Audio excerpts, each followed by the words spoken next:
You're listening to Mira Business FM.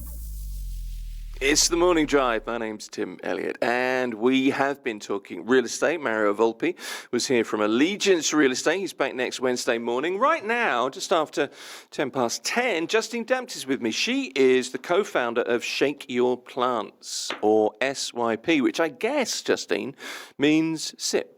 Really. Exactly. Good morning, first of all, and thank you for having me. You're very welcome. You are you're one of the founders of a UAE-born wellness startup that is, I'm reading my quotation marks here, redefining hydration through plant-based innovation. We'll get to what that is. Your mission is all about water as a source of wellness.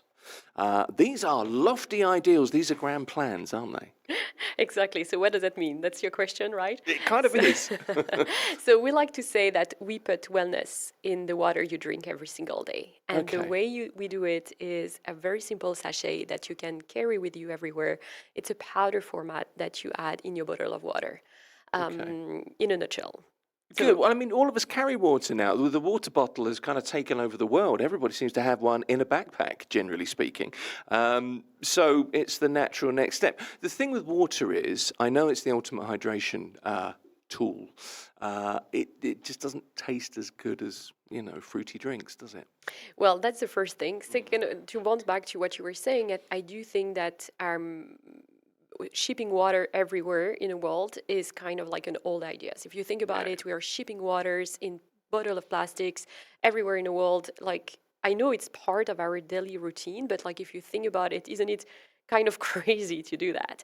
I do think it's true that some natural sources are very, very qualitative of the water, but like transporting it into plastic bottle, I don't know about it. I'm not an expert, but the thing is that I agree with you. Everybody is carrying a bottle now, a recyclable bottle, but they want to add more in that water because, like you say, it's a little bit boring to drink water. So you've seen, like recently, the rise of a lot of electrolyte brands in the US, in the UAE. I think it's fantastic. It's fantastic sport drinks, but it's a lot of sodium. And people, I think, drink it every single day because they like the taste, not because, because they run a marathon every single day. So what we do is that, we understand you want to add something in your water, something that tastes good. Well, there is so much more than sodium that you can get from water. And that's where, our innovation comes in. So two of our first products are based on the kombucha, and I can tell you a little bit more on how we make it. It's quite interesting, but it's focusing on gut health, so pre and probiotic. And the third product that we currently have is some kind of hydration product, but based on coconut water and organic blueberries, so real fruit, which is quite different from anything in the market. We also have like a ratio of like sodium and potassium that is different than anything else. So the differentiator and our vision is really to use what is already in nature and have like a different way of producing supplements and surf on this water as a vehicle to push that into your daily habits. Okay, which is a good thing. I mean, in a climate like this in particular, making sure that you have those 8 glasses of fluid a day, I don't quite know if that's the quantity now. That's a good thing because hydration is very important. Let me just take you back for a second to your background and talk a little bit about the science behind this. Because if you're talking about sodium levels, potassium levels, you have to look at this from a not just we're doing a good thing perspective, you have to look at it from a scientific perspective as well, don't you? Yes, absolutely. So I'm a certified health coach, but I am not a doctor in nutrition. My co-founder, Jacqueline, is. So she's been trained in the US, and she is very knowledgeable, not only as a food scientist, but really as a nutritionist.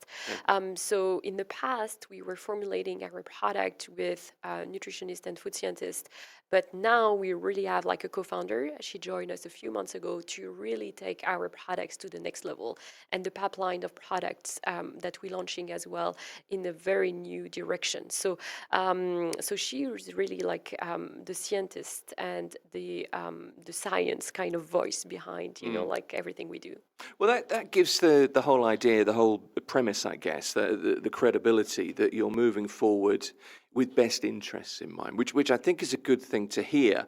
You've been around since what, 2023? You're a couple of years old? Yeah, exactly. So Okay. it's been a journey. Like I exited my another business in December 2019, and since 2020, I'm thinking about how can we push, like all of this superfood. How can we push this kind of like wellness in people's habits?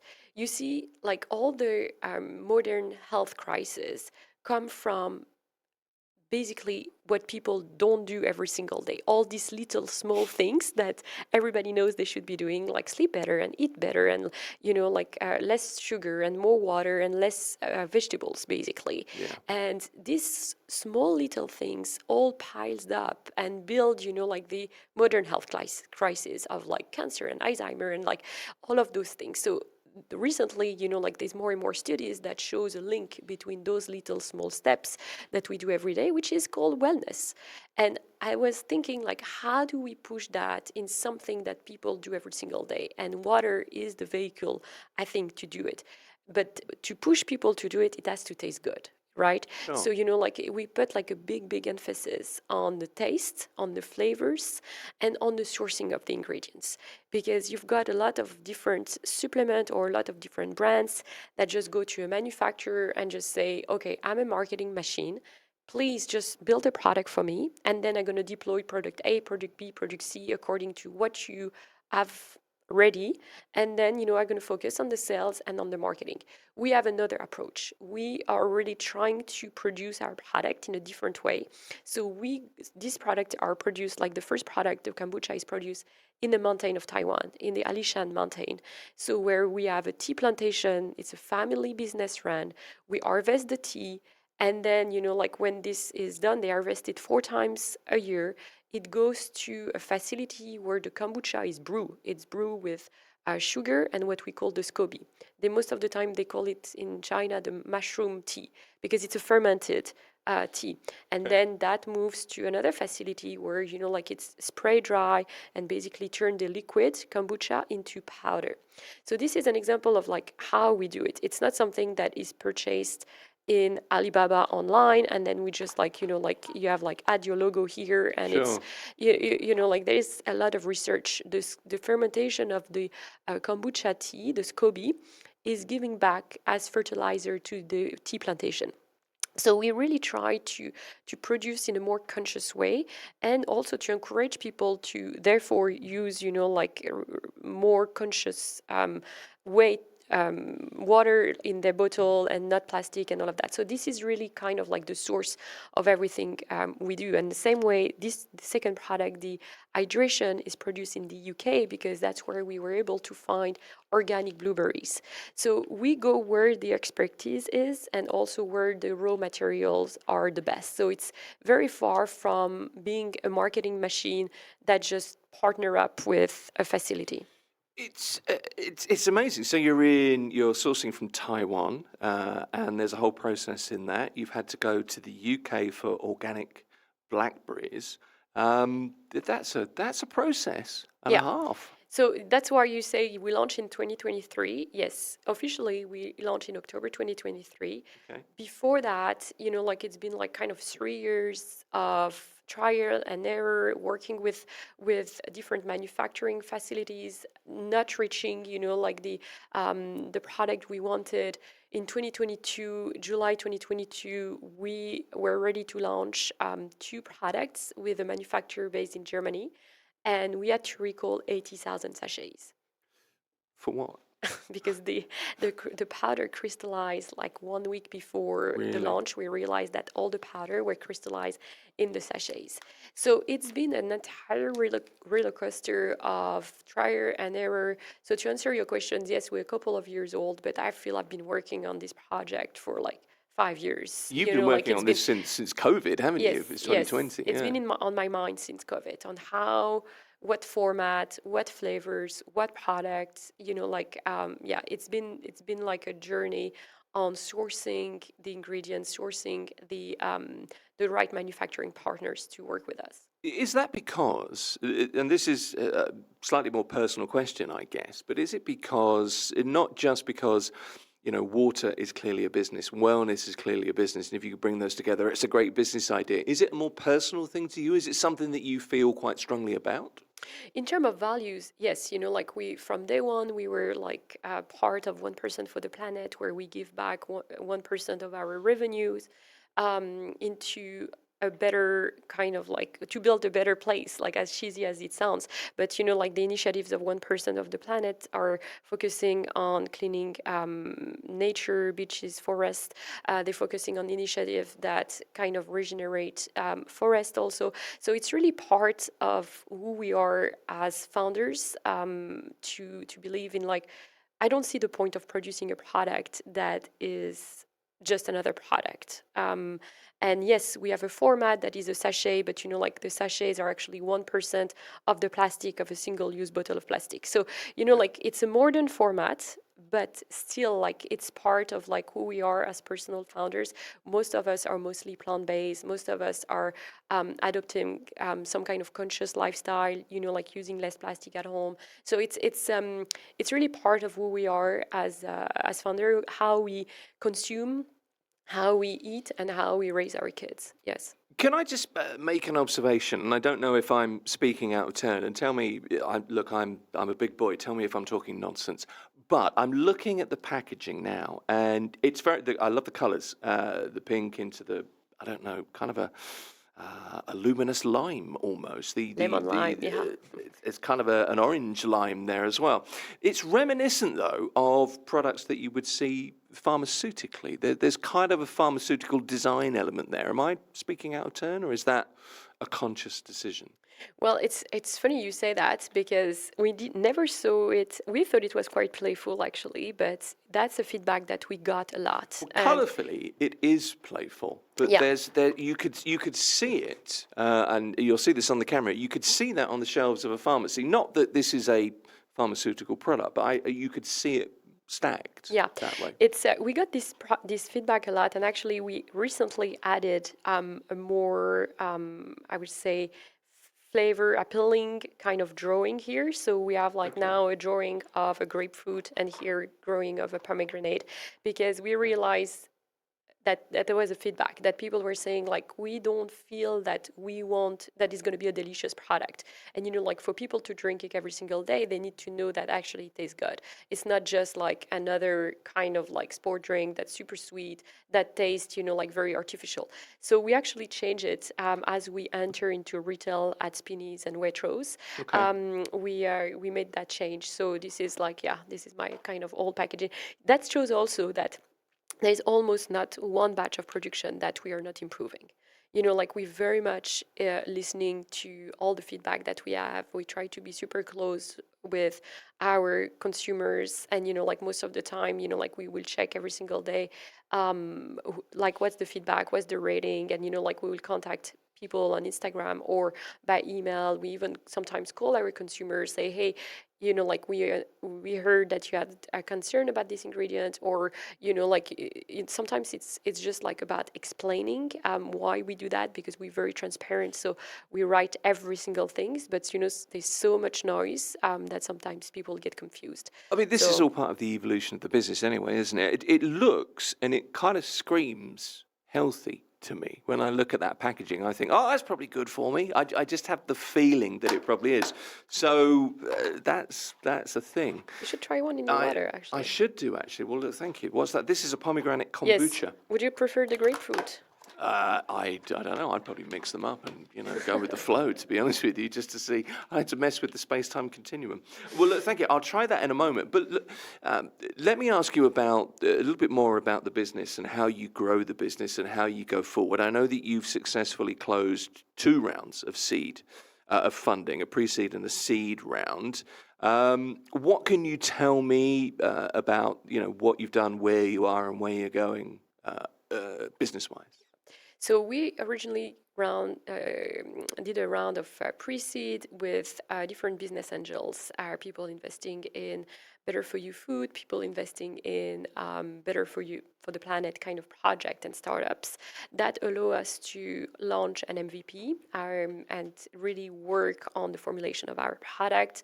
We were part as well of an incubator in the UK called Unrest World, specialized in same like kind of impact startups.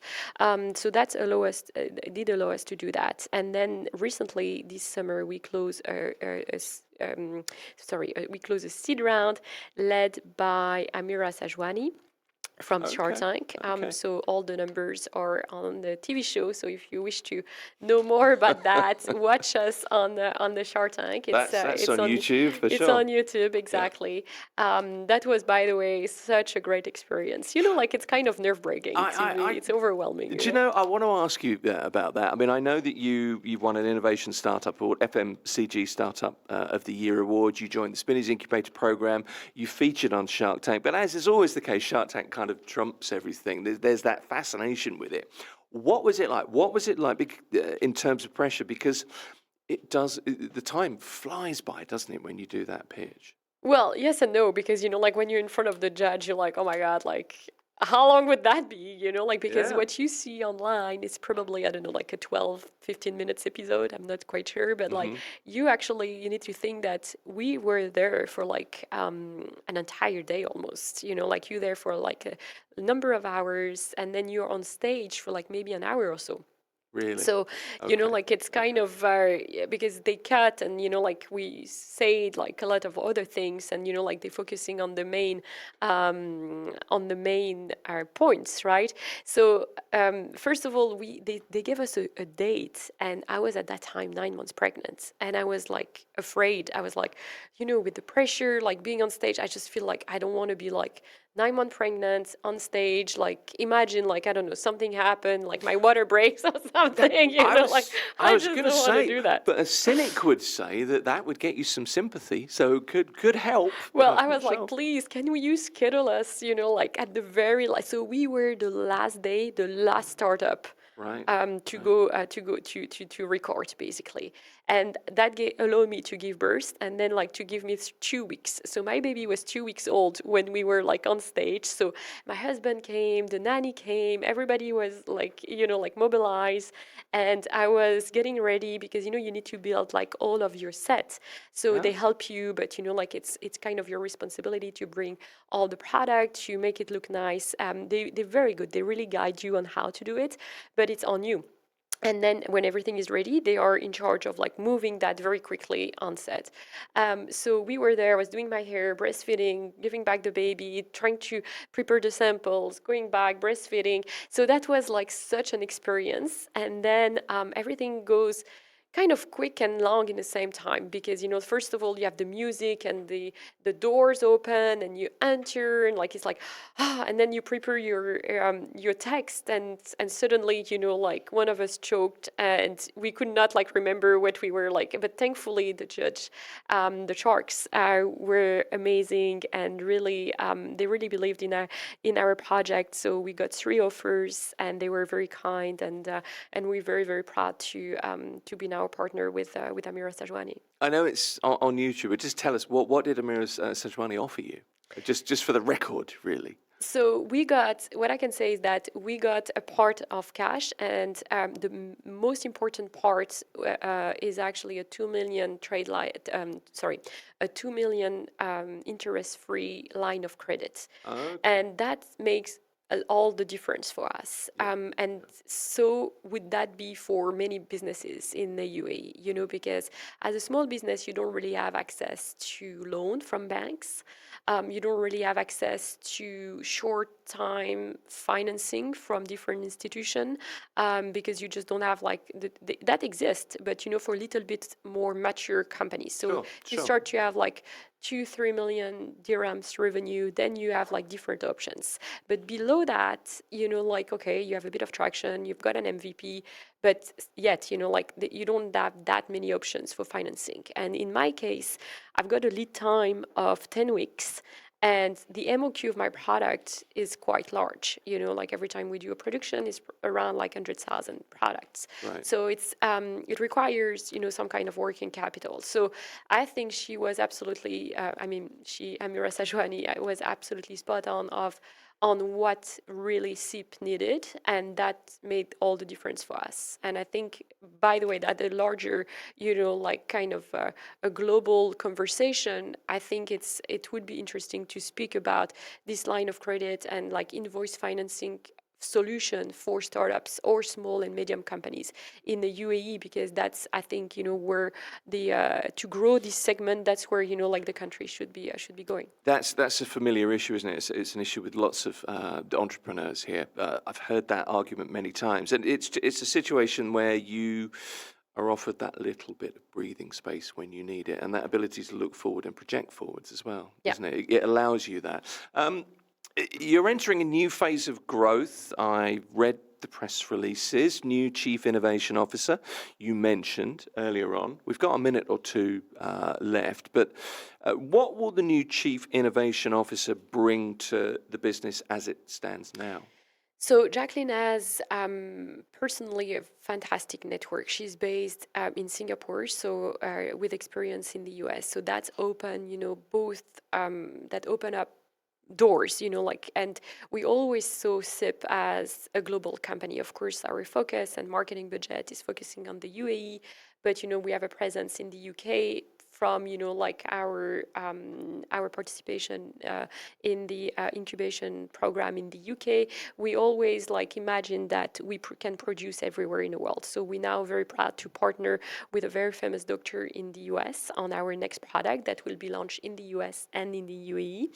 So that all of that comes from Jacqueline. So it's not only that she's knowledgeable on what she's putting in every single of the product that she's currently developing for us, but she's bringing an entire network of professionals, of investors that believed in her in the past also, because she had her own product line of supplements in the US. So she really brings a lot on the table, not just like from a scientific standpoint. Okay, and I guess is a strawberry thing her first potential new product? Because is that not her surname as well? Fraise. Fraise, yeah, Fraise Fraise. is French for strawberries, I believe, from my schoolboy French in the back of my mind. Look, there's a lot that I want to talk to you about, but we're going to have to bring you back and look a little bit further down the road. Hopefully you'll come back and join us. With great pleasure. It would be Anytime. nice, very nice to have you here. Just before we go, Faraj is our man behind all the technical stuff here. I don't really know what he does. He presses lots of buttons and it seems to work. He's just been trying your, which flavour was it? It was the pinky flavour, I think it was. There you go. So the pomegranate one. The pomegranate flavour, kombucha. Just let's get an opinion from Faraj, see what he thinks. So this is apropos of nothing. This is completely unplanned. Yeah. Faraj, what do you think of the flavour? So yeah, it's I just wanted to ask one thing.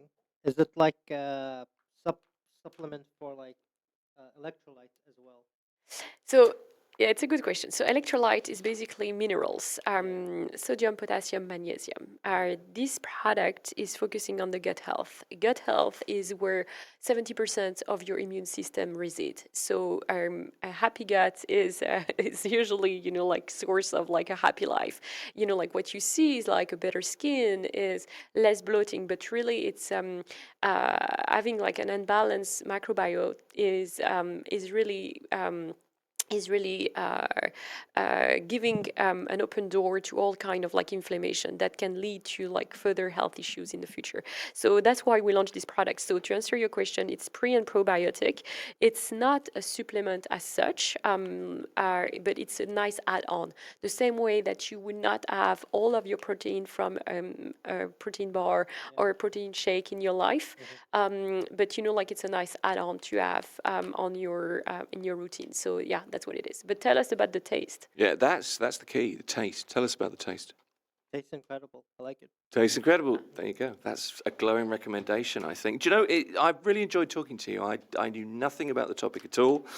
Justine Dampt is the co-founder of Shake Your Plants, SYP or SIP, a wellness rehydration, plant-based startup here in the UAE. I wish you all the best and come back and tell us more. And I come back anytime you want to have me. So thank you very much. It's great to have you here. This is Mira Business FM. We're going to be talking a little bit later on in the show. We've talked real estate. We've talked hydration. We will be talking business continuity with our resident tech guru, Mazal Sheikh. That's coming up. And also the future of live streaming here on Mira Business FM. You're listening to Mira Business FM.